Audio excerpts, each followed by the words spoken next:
mga pasayan, sariyan sa rin yung half Filipino, half Filipina auntie na ang kulog now. And welcome to another super bahaw nga a day in my life vlog. Right now mga pasayan, nandito ako sa Super Metro sa Mambalingno para bumili ng kape dito sa Origins. So this time, ang in-order ko is ang Vietnamese coffee kasi yung iyaan nyo, may plano na pumunta sa Vietnam. And ito pala yung abega ko. Alam niyo na kung ano usually yung in-order ko dito, no?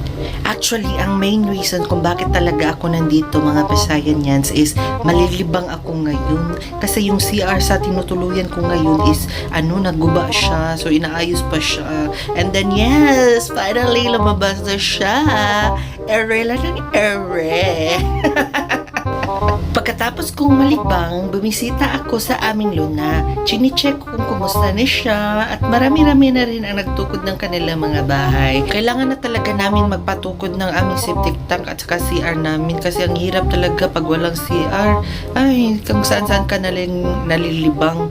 And ito pala yung pwesto namin, no? As you can see, wala pa siya. Yun lang, sige, bye!